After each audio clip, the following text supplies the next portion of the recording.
continue on Radio Intereconomy Foreign Exchange Market, and in connection with London right now, we have Gonzalo Kenyit. How are you, Gonzalo? How are you, Alba? Very good afternoon. Very good evening already, but yes, we want to start by Well, it's about addressing the time. topic, touching a little bit on the euro and Germany, because throughout the whole program, we have been a little bit touching on what was the key news at the end of last week, that the UK went into recession and Japan has gone into recession. They get compared a lot to Germany. Germany has moved up to that third spot of the world's largest economy at $4.4 trillion, valued at $4.4 trillion. However, we have had some report already this week from the Bundesbank, for example, in which they also suggest or hint that it is possible that Germany is also going to go into a recession. We have very mixed data with Germany. The euro is very crazy. The euro is wanting to go back to 109 again with no fundamentals at all, neither to be back at these levels. And well, we are going to talk a little bit about that swing zone again for operations. But first of all, we are going to start with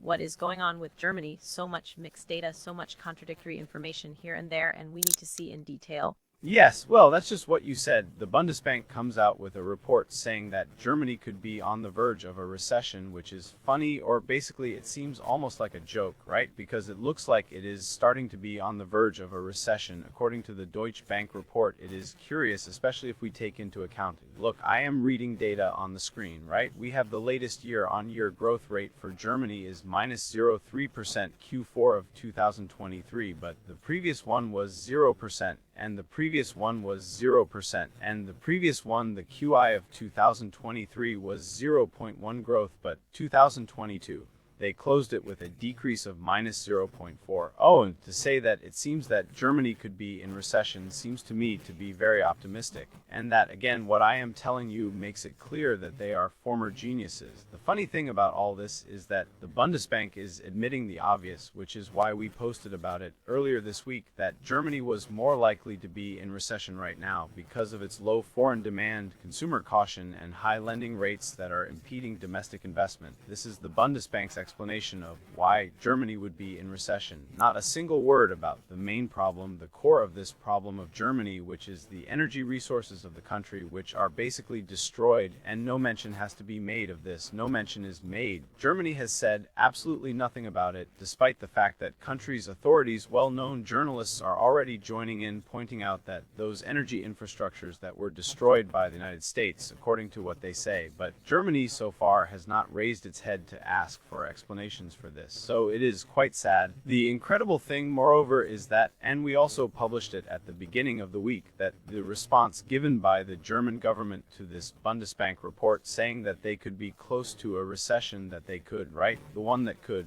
Do they think they are in a recession right now because of the downturn? Okay, well, the government has said that, well, first of all, they have questioned these Bundesbank forecasts, and quote you, they have said that the situation is simply a perfect storm of high oil prices, weak Chinese demand, and rapid inflation momentarily halting growth without calling into question the fundamentals of the government's economic strategy. In other words, this is a fluke, just an accident. The government strategy of the Social Democrats with the Greens in Germany is working perfectly, even though we have slows of German multinationals saying that it is a catastrophe. What is happening, even though we have announcements of big German companies announcing that they are moving out of Germany because of the internal issues, but it doesn't seem to be important for the authorities or media. They keep ignoring the situation, and the German market keep rising with no reason from a fundamental perspective. El gobierno manchen que esto no es un problema because of the internal issues, but hey, no, this is a confluence of circumstances that accidentally got us here, but it's not the fault of the government's economic strategy.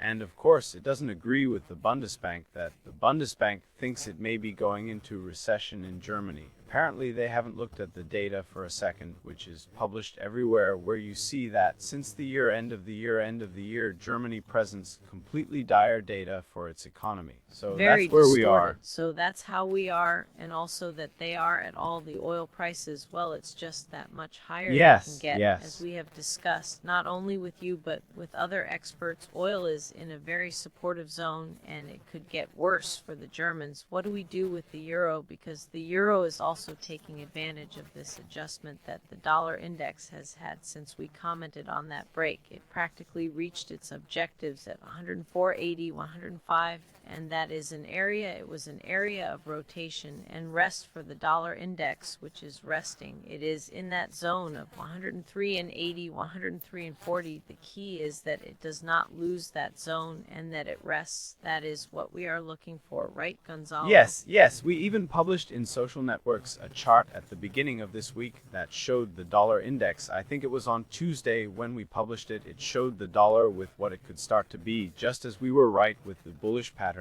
that was outlined in December and that was aborted by the words of the Federal Reserve. We saw that second bullish pattern emerging in January, and if it launched to those 105 points, 104.50, the dollar index, as we predicted at the beginning of January, and that has been fulfilled a few days ago. The director of the Shanghai Stock Exchange, who is the one who occupies this position, we also recently commented at the beginning of the week. There has been a meeting between the director, the top management of, let's say, China's financial regulatory body with CEOs of multinationals, financial firms, and others to try to establish an appropriate context, an appropriate framework for the development of the financial market in China. And with respect to the yuan, as you said, we have seen that the yuan has been weakening little by little with this dollar that is substantially strong lately. The yuan has been weakening little by little, and frankly, I believe that we are on the verge of it returning to zones of 7.35 approximately, which is just the maximums it set in 2022 at the end of 2022 and at the end of 2023, with these attempts to have or to attract capital back to China, to reactivate, so to speak, the investment credit, attracting capital with a dollar that is getting stronger and stronger. So they are trying to keep it there, and with the premise that monetary policy cannot go very far with the People's Bank of China